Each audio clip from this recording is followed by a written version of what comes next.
He was expected to appear today morning. Balala was scheduled to appear before the EACC today for questioning on his involvement in the illegally awarding of a 100 million contract to the American Society of Travel Agents, ASTA Kenya, regarding hosting of the 2017 Destination Expo Conference. Kennedy Mureithi, NTV. And the International Commission of Jurists in Kenya has been enjoined in Deputy Chief Justice Philomena Mwilu's criminal case. However, a 5-judge bench led by Justice Helen Omondi dismissed a similar application made by the Federation of Women Lawyers in Kenya, FIDA, and lawyer Adrian Njenga Kamodho.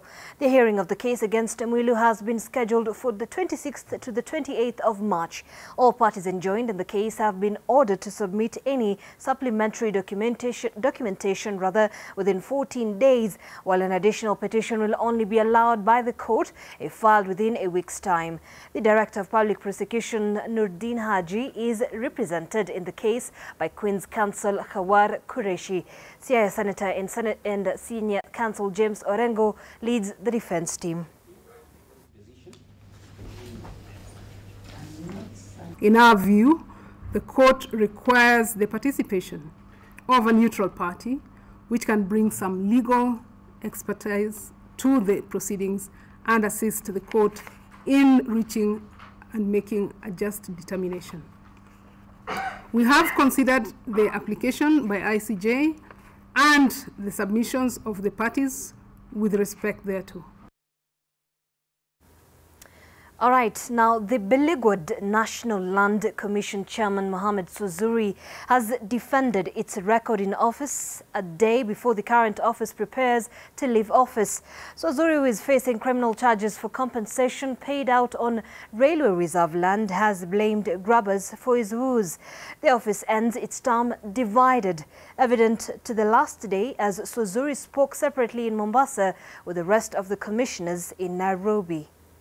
Kiongozi mzuri lazima alaumiwe. If you want to be a good popular leader bila kulaumiwa, go and sell ice cream. Watu watakusifu sana. Ile bwana kila kitu la ice cream. The belligerence of a man who leaves office under the grey cloud of a criminal investigation on the irregular compensation of railway reserve land for the standard gauge railway. I don't regret anything. I've repeated this. I will walk away with my head high. Hapa mtaani mtu yoyote hakuna ambaye hajui Swazuri hapa. It's been a turbulent 6 years for the National Land Commission, beginning right from inception, when former President Mwai Kibaki's administration delayed gazetting of the commission. You must have a stiff spine and a cool head, guided by the Constitution.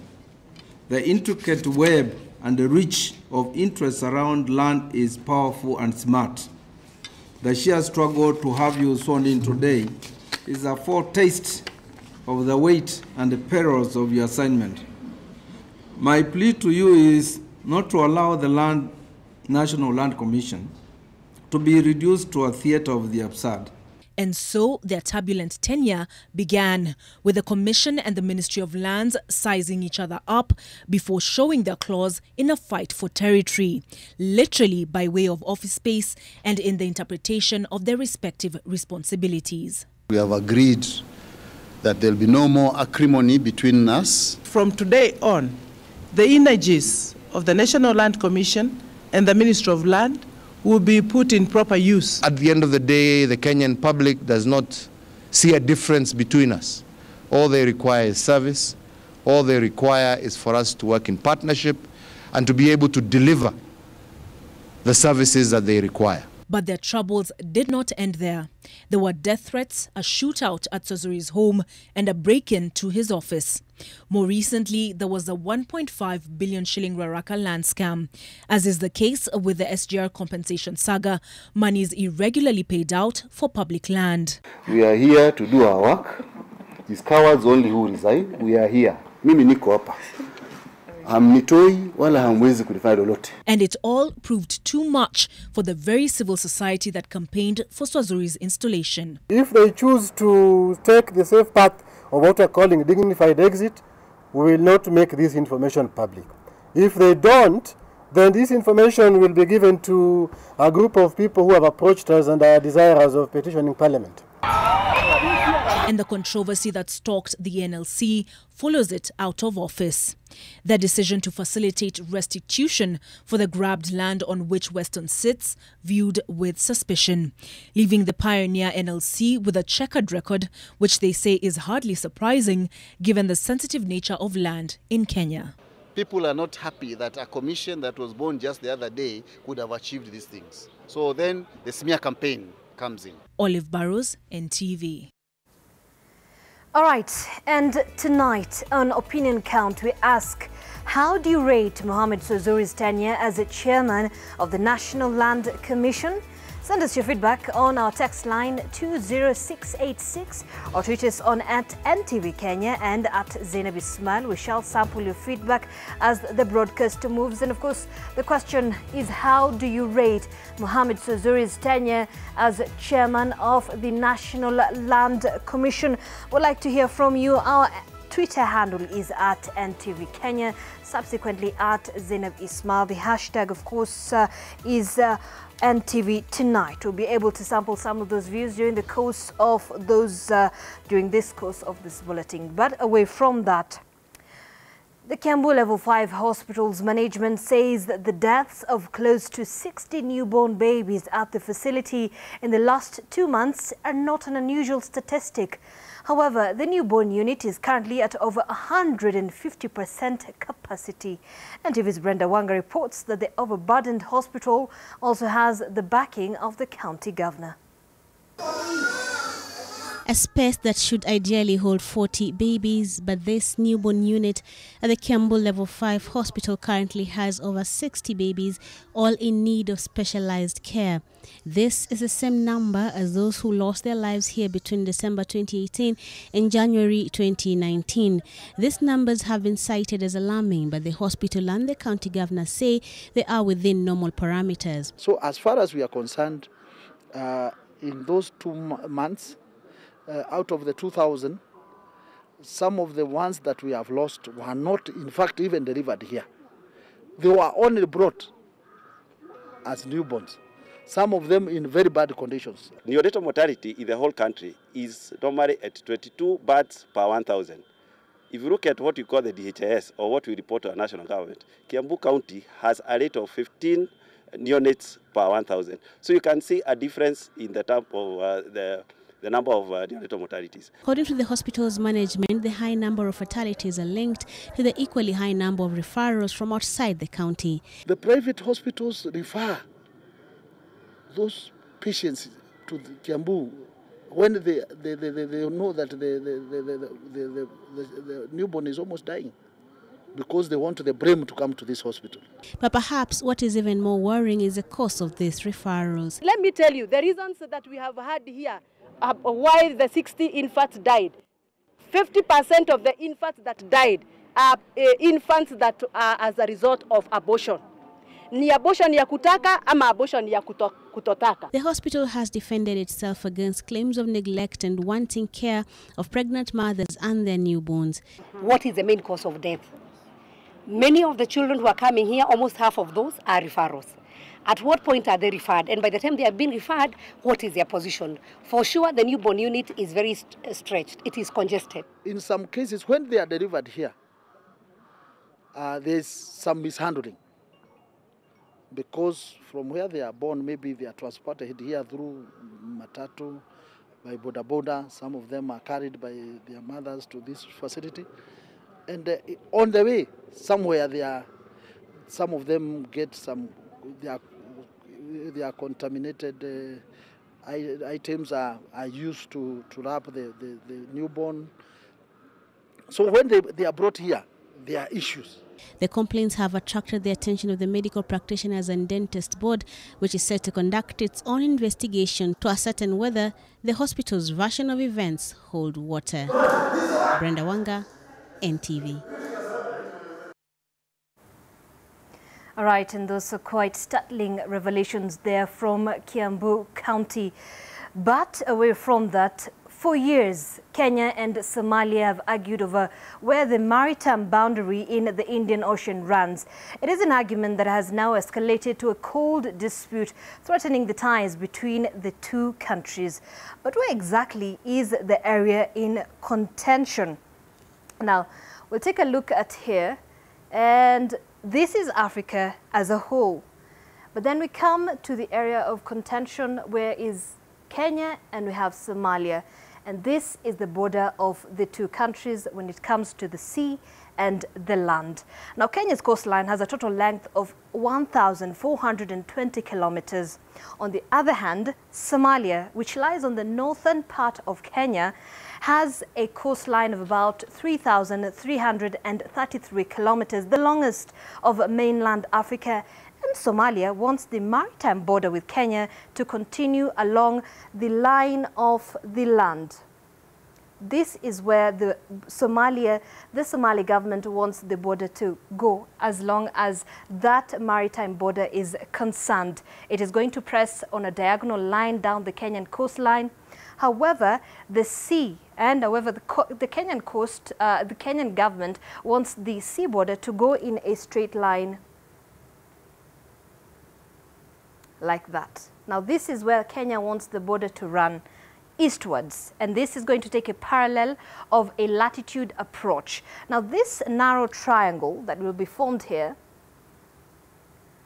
this is what we call the disputed area. Now, this disputed area is where the bone of contention lies. Now, it's about 100,000 square kilometers, and of course, between the two countries. And how did it all start? Well, we'll start with what has happened in the past. Now, in August 2014, Somalia sued Kenya at the International Court of Justice at The Hague for unlawful operations in her maritime territory. However, in October 2015, Kenya challenged the jurisdiction of the ICJ to hear the case as well as its admissibility. The ICJ then held the first hearing on September 19th to 20th, 2016 of Kenya's petition. In February 2017, it quashed Kenya's plea, affirming its suitability to hear the case. And on December 18th, 2017, former Attorney General Professor Githu Muigai revealed that Kenya would be filing a counter-memorial that is a response against Somalia's claims before the ICJ. As Kenya waited for the court's verdict, it held the position that a negotiated solution outside was the most preferable. However, last week, according to the government, Somalia auctioned oil prospecting rights to the disputed area. But Somalia responded by denying that there was any auction that happened on the area. On Saturday, however, Ambassador to Somalia Lucas Tumbo was recalled from Mogadishu to Nairobi for what the government later termed as consultations. Meanwhile, Somali Ambassador Mahmoud Ahmed Nur in Nairobi was also sent back to Somalia for consultation as well. Now, both countries want the area because it supposedly has a large deposit of oil and gas, but it is not clear to which country it belongs. And now, the disputed maritime boundary on the Indian Ocean along this Kenya-Somalia border is part of the Kenya's territory. Now, this is according to Bungoma Senator Moses Wetangula, who signed the agreement in 2008 on behalf of Kenya when he was the Foreign Affairs Minister. Now, the agreement signed with the team from Somalia stated that the disputed area is indeed part of Kenya. NTV's Sharon Baranga with the details. Neighbors Kenya and Somali are embroiled in a maritime territorial dispute that has roped in citizens of the two nations who have been engaging in a verbal spat. The contested area lies along the border of the two countries in the Indian Ocean. Kenya and Somalia had not quite agreed on which line to take. Is it going to take a straight line from our boundary that will follow the latitude, or was it going to be defined in a manner that the states will agree? So we engaged in a discussion with Somalia, with the foreign minister then, and after we finished the usual technical support work by the PS and his team, I did sign an agreement on behalf of our country, and I'm quite happy that I did, because it was the right thing to do. to define our boundary as being latitudinal straight line from the V junction where Somalia meets Kenya straight into the sea for 450 nautical miles. The agreement was then deposited with the African Union and the United Nations, and the matter took a rest. You know, because of the unfolding events in Somalia and the changing scenarios and the rapidly changing leadership structures and individuals, I think somebody somewhere thought that maybe Somalia can have a go at Kenya by laying claim to our territory. This territory is Kenya's territory. So what are the underlying issues? The Somali government themselves have said, look, we are not happy with the agreement that was signed. I don't know why they are not. But we want to challenge this agreement within civilized structures. They went to the International Court of Justice, filed a case. Kenya is defending its position. The area in dispute is believed to be rich in natural resources. And apart from the International Court of Justice, Wetangula believes there are other ways the stalemate can be solved. It has got some of the richest shoals of tuna fish, which is a very popular fish worldwide. In fact, it's a battleground for fish poachers from Europe and Asia. It is also an area with proven gas reserves, natural gas, and there is stock of oil, and in many places where there's gas, there is bound to be some oil somewhere. This is not the first time Kenya is having an issue with boundaries with her neighbors. There was the Northern Frontier District dispute also with Somalia, and most recently the Migingo Islands with Uganda. Sharon Baranga, NTV.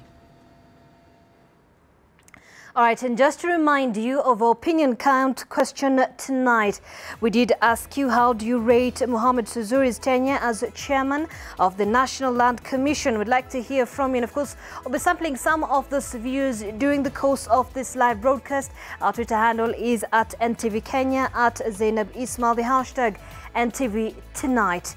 And away from that, the intriguing story of the black leopard caught on camera near Loisaba Conservancy in Laikipia County last week captured the hearts and minds of many the world over.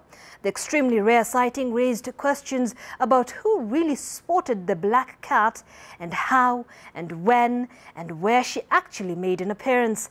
NTV's mission to find the answers led us to the discovery of the silent conservation warrior Ambrose Letolai. Trekking the vast, dry and dusty terrain of the Loisaba Ranch in the Laikipia Plateau and accompanied by armed rangers is Ambrose Letolai, a research assistant with the San Diego Zoo in the United States. A local in the area, he returned home to support conservation efforts. The leopard, known for its stunning spots, roams this region. And it is around here, we're told, that the striking and rare black leopard was spotted by members of the community. Tulikuwa tunachunga tu mchana. Nikaona mnyama tu aina ya shui lakini nyeusi. Nikashangaa kabisa kwani kuna kuanga na shui nyeusi. Siku ya pili nikauliza watu wengine tu walikuwa wanachunga tena wakatuambia tu kuna wakati hata waliona. Nimepata wakati nilikuwa tunawata jua pale kwa juu ya mawe. Alafu akaona sisi tulikuwa nasimama juu pale, akateremka polepole, akakanyaga hiyo mawe hapo akaingia kwa hii shimo yake, sasa hii nyumba yake. Determined to see this black beauty and learn more about it, Ambrose, who has specialized in researching leopard behavior and populations for the last 2 years, knew he had to act. When this news came that there's a leopard around, I asked my boss to put the camera, and when I put the camera, my camera is the first one that captured the footage of that black leopard. And it's just not a big news for me. It's not big deal. And when I told my boss that, one of my camera, captured it. And in fact, he even named the location Ambrose capture. The remote sensing camera captures anything that passes by. This is called bushnell. We are using them to identify, to capture the images of the leopards and other species of wildlife, but our aim is for the leopards. And this is the kind of camera that have captured the famous black leopard. This is the Bushnell camera. This is the first one that captured. And it was this footage of the unique black leopard that was caught on Ambrose's camera back in February 2018. But for the alumni of the Kenya Wildlife Training Institute, it's not about the publicity. Now that the dust has settled, Ambrose continues with his research on the ground. He shares his findings and wealth of knowledge with tourists who are visiting the region with the hope of seeing the magical black leopard with their very own eyes. Smriti Vidyarthi, NTV. And indeed, it is a fantastic cat there, and we'd like to thank Ambrose for being able to spot that rare cat. But of course, remember, on our opinion count question tonight, we did ask you, how do you rate Mohamed Suzuri's tenure as the chairman of the National Lands Commission? And I can see a lot of feedback coming in. I'll be able to sample just some of those, and we'll be having here one of them, which is at Epale Xavier, saying, despite the fact that I've questioned some aspects of land grabbing by tycoons, I believe it has been during his tenure that these cartels have been properly exposed. I share and rate him to have been excellent despite human flaws, which we all have to play. We have a play in. And Douglas B from Nyeri saying, so Zuri has failed that tenure and the president should act immediately by replacing him.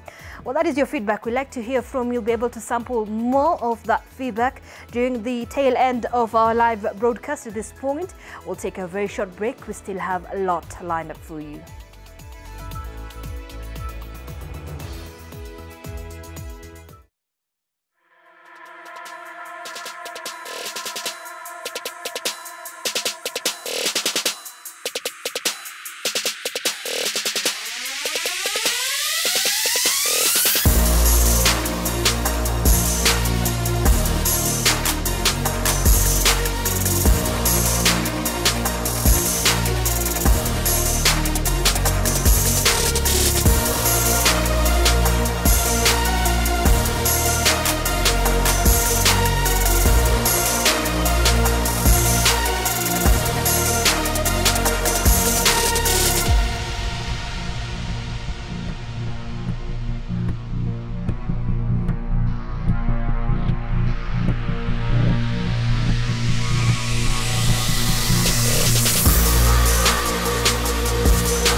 We're glad you could stay with us. Now, the government will not include the capturing of DNA samples or retinal scans during the actual collection of information into the National Integrated Identification Management System. The 5-day pilot exercise was rolled out today in 15 counties. Interior Principal Secretary Karanja Kibicho officiated the exercise in Nyandarua, from where Bridget Ngana reports.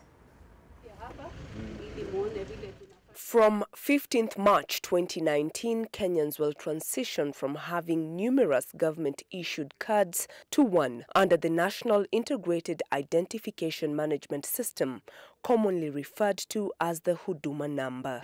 We want Kenyans to get service in a convenient manner.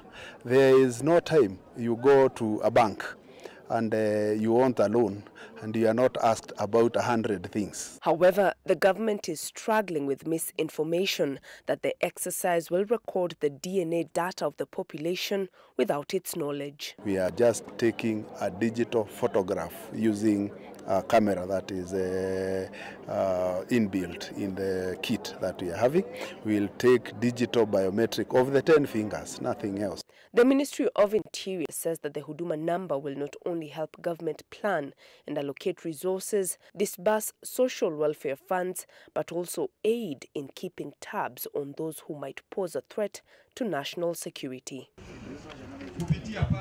The exercise was rolled out in Nairobi, Kiambu, Uasin Gishu, Kajiado, Baringo, Marsabit, Embu, Makueni, Busia, Kilifi, Tana River, and here in Nyandarua, the residents seemed receptive. Hiyo single number itasaidia kufupisha zile documents mingi tunabeba. Hatutakuwa tukiharibu wakati kwenda katika kila ofisi au mambo ya complication ya kwamba lazima utoe duplicate hii.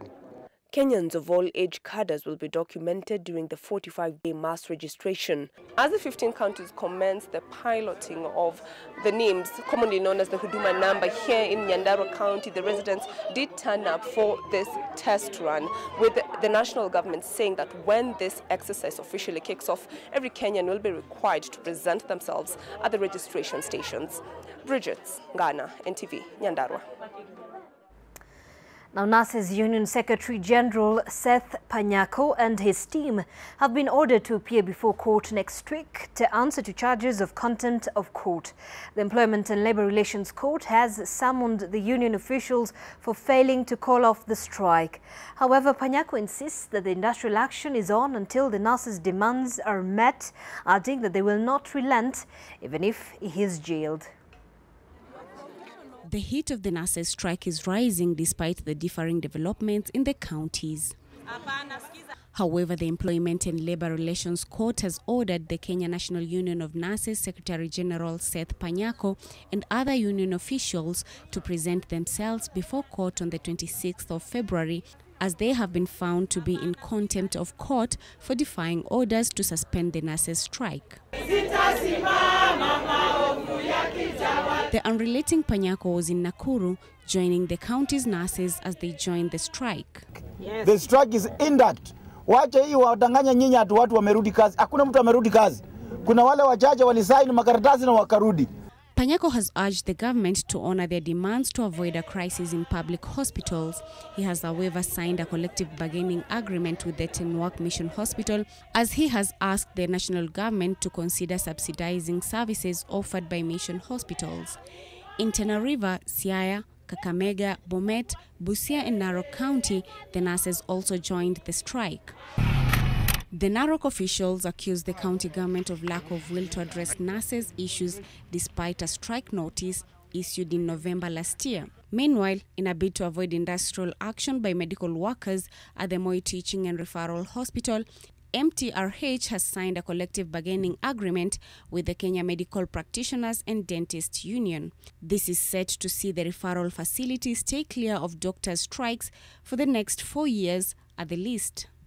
Halima Gongo, NTV. Now, the decision on whether Professor Tom Ojienda and Michael Gathi will be on the ballot paper may now be determined by the court after the Law Society Council meeting upheld the decision to have all the 5 contestants run for the position. This comes after a crisis meeting convened by LSK President Alan Gishui. But as Ken Mijungu reports, while the decision of the council is final, any member of the society may still challenge it in court. After hours of the Law Society of Kenya Council meeting, 7 members declined a review of the decision that ensured all the 5 contestants would have their day at the ballot. 1 member of the council decided to abstain, while 5, including the president, pushed unsuccessfully for a review. The council's decision of last week on Monday stands. Outside the venue of the meeting were protests staged by a faction that supported the inclusion of Professor Tom Ojienda and Michael Irungu Gathi and the ouster of LSK president, who they accuse of misdirecting the council. And then they are talking about documents of integrity, which are not known in law. Things from EACC, things from health. Those are documents, those are things that they can lie to EACC. They can lie to health. They can lie to Credit Bureau to see whether people are qualified. Professor Ojienda's candidature was challenged by 4 other lawyers: Gatundu Alex Irungu, Michael Irungu Gathi, Njeru Masharia and Charles Ongoto. Last week, the Law Society of Kenya gave a go-ahead for the campaigns to begin. The election date shall be announced by the Independent Electoral and Boundaries Commission, which will be conducting the elections once it's brought on board and discussions concluded. The requirements to be a JSC commissioner includes at least 15 years experience and votes from the membership of the statutory body responsible for regulating advocates. The other requirements that were complicating the candidature of the 2 includes compliance with Chapter 6 of the Constitution, which means they have all to be cleared by various institutions, including the Kenya Revenue Authority, the Directorate of Criminal Investigations, the Ethics and Anti-Corruption Commission, Higher Education Loans Board, and the Credit Reference Bureau. Unless any court of law or any litigation ensues, the position stands as it is. Ojienda is said to have tax compliance issues, while Gathi is said to have filed documents late and that he was not compliant with other requirements. Ken Mijungu, NTV. Now, a new shocking report shows that about 10,000 students are enrolled for university degrees that have not been approved by the regulatory authorities. The implications are far-reaching, as this means parents are wasting money on exorbitant fees, while the students are being taken for a ride by their lecturers. Get your copy of the Daily Nation to find out the full list of fake courses being taught by which university and what you should do to avoid the trap. Now, tomorrow you'll be having that on the Daily Nation, so you do not want to miss that copy of the Daily Nation tomorrow and get that story in its fullness. We'll take a very short break. When we come back, Julian Amboko will be telling us what has been happening in the world of business.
time to get down to business. Welcome, I am Julian Aboko.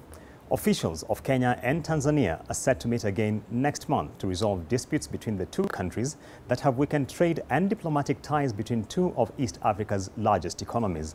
Victor Kiprop now reports on the ongoing efforts to resolve that trade row that has threatened to stall the region's integration dream.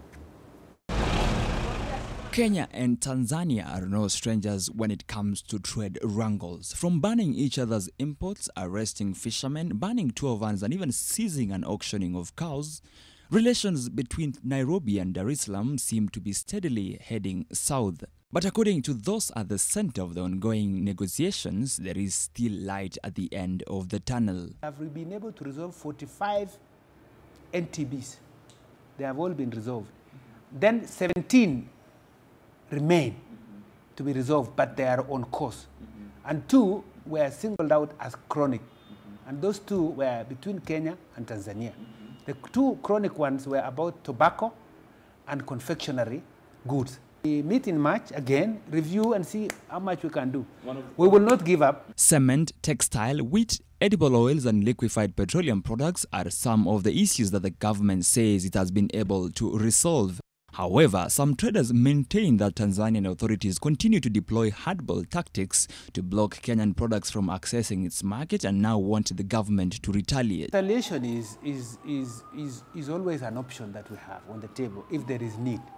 And I think we use it, every country will use it at an appropriate time. We will work under the directives of the summit on the way to resolve. And we think that we are making progress. If the time comes that we must do that kind of retaliation, it will be done. The long-standing disputes between Kenya and Tanzania is part of the reason Kenya's exports to the East African region declined from 151 billion shillings in 2012 to 131 billion shillings in 2017. Victor Kiprop, NTV Business, Nairobi. Moving on. The government raised 794 billion shillings in revenue between July and December 2018, missing its target for the period by 61 billion shillings. This indicates the pressure the government is facing in meeting expenditure and is likely to add voice to the call for realistic revenue collection targets in the next financial year. In the same period, the government spent 178 billion shillings in paying interest on domestic and foreign debt, accounting for 28% of recurrent expenditure, up from 25% in the same period in 2017. The government was compelled to revise its revenue target for the period July 2018 to June 2019 downwards by 5% to 1.8 trillion shillings following challenging economic conditions. And from missed revenue targets, we move to new policy targets. And the national government is targeting to have a policy that will guide the formation and operation of regional economic blocks in the country ready before the 6th Devolution Conference, which takes place in next month in Kirinyaga County. A draft of the policy was on Monday morning offered to governors for validation. Here's Alex Mwangi with the progress being made in harmonizing how regional blocks will operate. There are currently 7 regional economic blocks, with the latest one to be formed being the Narok Kajiado Economic Block, NAKAEB, which is comprised of only 2 counties. The largest block, by virtue of the number of counties that are a part of it, is the Lake Region Economic Block, LREB, which has 14 counties. The regional economic blocks are the next big thing in Kenya. Every region, every block in this country has something unique. And I totally believe that tourism can transform the economy of this country. As a ministry that is in charge of providing policy leadership, the governors were far ahead of us. And as national government, we're actually playing catch-up in terms of developing this policy.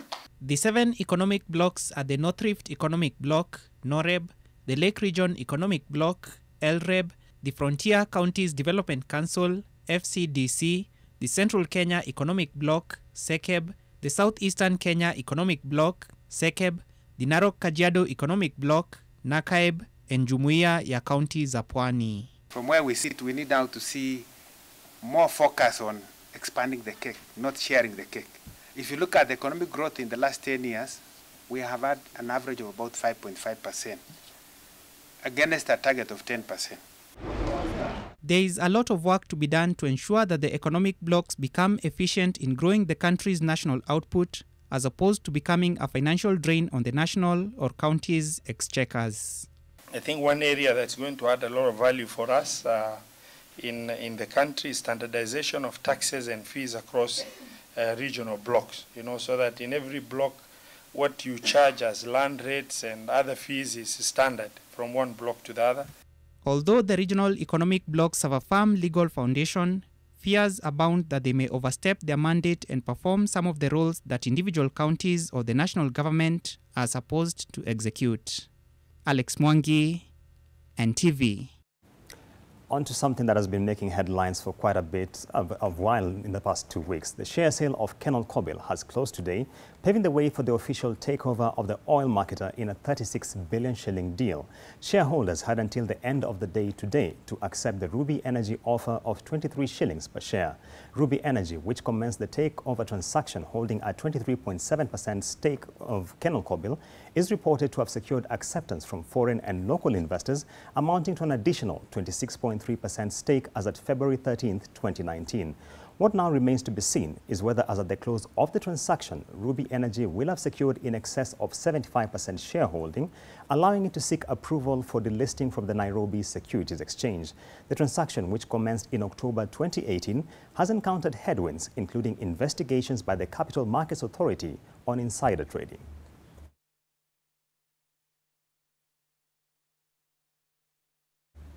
And that's it for the business news. Have a good evening.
Thank you so much for staying with us. You're watching NTV Tonight. Now, 25-year-old Consilia Obere is a locomotive driver. She is the first among her fellow female peers to qualify as a locomotive driver and a performer who is recognized by her supervisors. NTV's Mel Miendo with this week's My Job. 25-year-old Consilia Owire is a locomotive driver. We find her at the Standard Gauge Railway's locomotive department not too far from the Nairobi terminus. And here we see the first thing she does when she reports to work. Then we'll get the instructions from the dispatcher. Locomotive drivers must not drive under the influence of alcohol, as Consilia explains. Each driver passes through a breathalyzer test. A driver will only then proceed if a green light is displayed on the breathalyzer device. She's the first female locomotive driver qualified to drive the distance. The rail track to Mombasa is ready. She takes the lead confidently, making sure nothing is left to chance. A train with over 900 passengers steered by a 25-year-old is a remarkable achievement to many. I'm actually proud of that. I didn't know. Yeah, very encouraging. Fantastic. Great. So, we're safe. We don't want one of these young, racy boys. Once in Mombasa, Consilia details to me her journey to becoming a locomotive driver. Having studied electrical engineering for 3 years, she joined the Railway Training Institute to study basic locomotive engineering for 6 months. It was here that she was sponsored to China to further her studies. I trained there, did my first driving of the locomotive over there in China. Then I came back in 2017 around March. Then I did the testing of the line, the testing of the locomotives. Consilia then became an assistant locomotive driver in 2017. Just recently, in October 2018, she was promoted to be the leader in her department. She topped her class, took only 2 months to learn the intrigues of locomotive driving from the Chinese. You need to know how to maintain these machines. You need to know how to fix when you have a fault. So if you cannot grasp this knowledge within the minimal time possible, you can take years to be a qualified locomotive driver. It doesn't really need so much manpower. It needs brain work. And you know, brain work, even if you are so small, the brain is there. Consilia says her achievements far outweigh the daily challenges she faces in her job. This work, it needs a lot of manpower, a lot of energy, and as ladies, we don't have so much manpower. So you need to work twice harder. What is exciting, what is motivating me each and every day is that I'm the first female locomotive driver and also the best. A young lady who is already giving back to the community, Consilia is a role model to the youth in her local church, and she even takes time to visit children's homes to encourage them to be their best. Consilia is preparing to drive her passengers from Mombasa to Nairobi. She's amazing. Her story is inspiring. And guess what? It doesn't end at just her being a locomotive driver. She's now training to become a locomotive engineer, the first female in Kenya. Mel Miendo, NTV, Mombasa.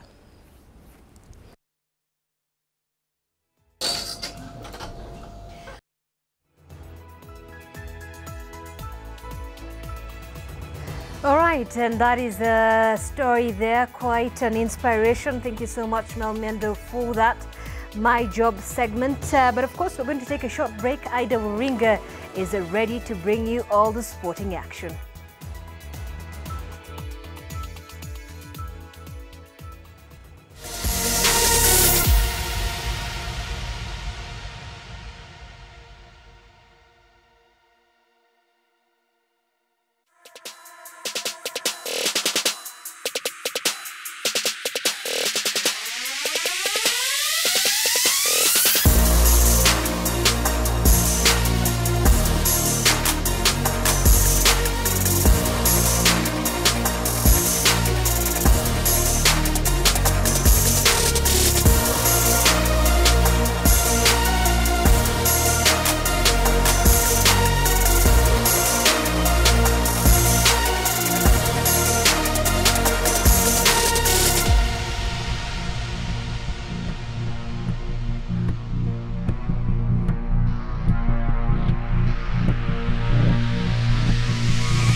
A very good Monday evening to you. Let's get into the world of sport. My name is Aido Warenga. Now, young and upcoming athletes have warned veteran athletes that their time is up. Ahead of the National Cross Country Championships come trials for the World Cross Country Championship to be held in Eldoret over the weekend at the Eldoret Sports Club. This as preparations are in top gear for the championships, with organizers keen to make the event as competitive as possible. Gabriel Kudaka reports.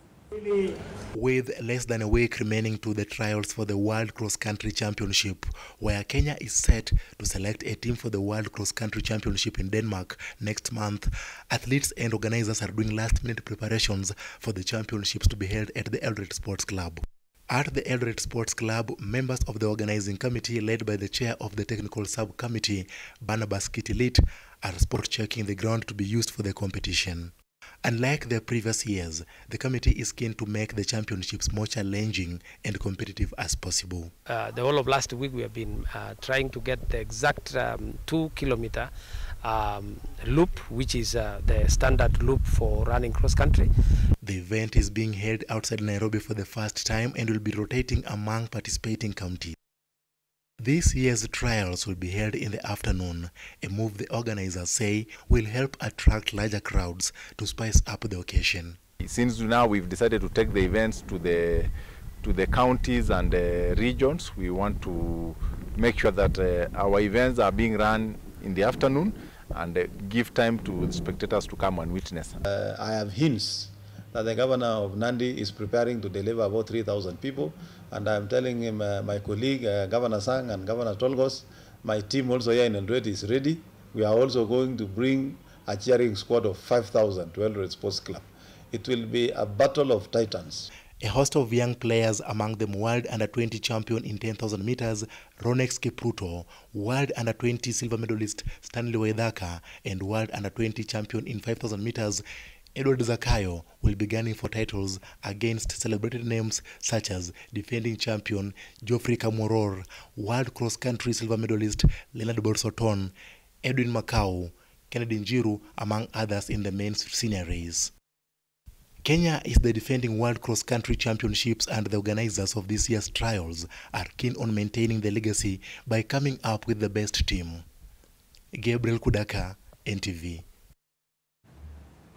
All roads will be leading to Eldoret over the weekend. Well, the National Olympic Committee of Kenya, NOC, plans to set up a strategic program geared towards supporting the country's Olympians, also pledging its support on athletics track legend Nyanteka Mayoro towards his current medical attention. In a statement sent to newsrooms, NOC will offer financial help to Mayoro, who is currently hospitalized in Kisii Hospital. Mayoro, who in 1953 won the 3,000 meters race at the Indian Ocean Games in Madagascar, and then went ahead to become Kenya's first Olympian in 1956 in Melbourne in the 5,000 meters race. Meanwhile, ANC party leader Musalia Mudavadi has appealed to the government to support Kenya's ailing sports legends who can't afford expensive medical bills. He spoke after visiting ailing football legend Joe Kedenge, who has been admitted at Nairobi Hospital since Wednesday last week after he suffered a stroke after learning of the death of his daughter in the US. We do wish Kedenge all the best and a quick recovery. Let's move on. Hooliganism once again reared its ugly head in a match involving AFC Leopards and Ulinzi Stars at the Kenyatta Stadium on Sunday during and after the match, as angry Ingwe fans expressed their frustration on the team's loss to the Soldiers. This after fans began to throw objects onto the pitch, injuring a linesman. Well, after the final whistle, angry fans stormed the pitch to demand better from the club's management, prompting police to fire tear gas canisters in an attempt to quell the situation. It does remain to be seen where the recent incidents of hooliganism leaves the club, given that it's a case ongoing at the Independent Disciplinary Complaints Committee for similar occurrences.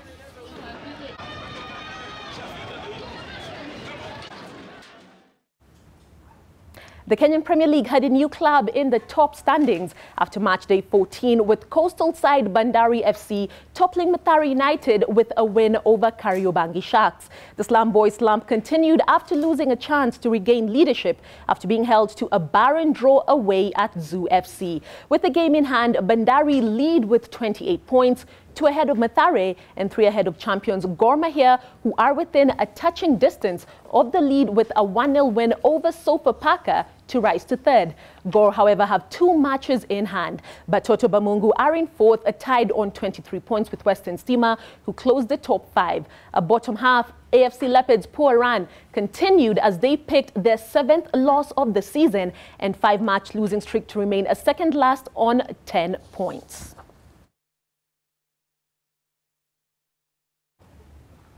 Let's move on. An Olympic 800 meters champion Caster Semenya went to the Court of Arbitration for Sport to challenge proposed rules that could force her to lower her testosterone levels. The International Association of Athletics Federation, IAAF, proposed rules that would force androgynous athletes to medically lower their testosterone levels to a prescribed amount so as to promote what it says will be fairer competition between all female athletes. But the South African middle distance star, the most high-profile athlete who would be affected by such an alteration to the rules, is challenging the legality of IAAF's proposals in a case which started today and whose judgment is expected at the end of March.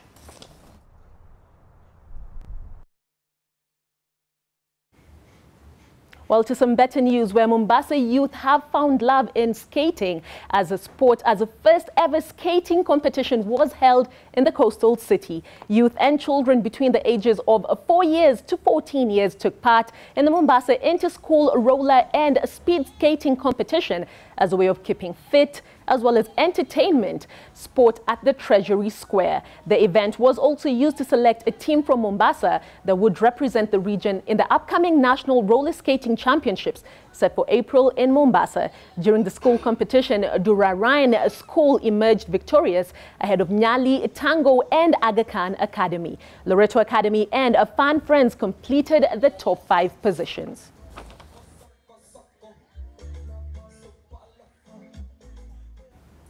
To some swimming now, and Virginia Okumu from Brookhouse School won the girls' 16 years and over 200 meters freestyle at the Kenya Swimming Federation Long Course Championship, while Albin Omondi won the boys' event in the tournament held at the Aquatic Stadium in Kasarani. The 50 meters butterfly final for boys aged 10 to 11 was won by Kaumi Pendo from Dolphin Swim Club Kampala, while Alexandra Hart from Mombasa Aquatics salvaged some local pride, winning the girls' category. The 3-day FINA-sanctioned event had been organized to run on a heat and final format and attracted 280 swimmers from across the country, as well as 48 swimmers from Ugandan swim clubs.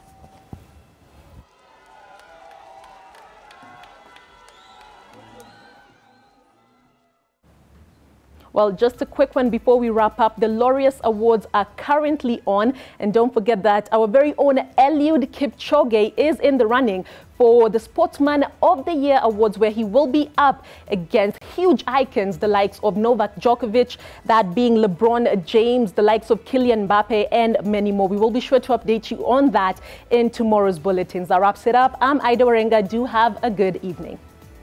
All right, thank you so much, Ida Waringa, there with the sporting action. Well, that brings us to the end of our bulletin this evening. Many thanks for keeping us company. But remember, Press Plus with Mark Musai is coming right up your way, and the discussion will revolve around how the media was able to tackle the death of the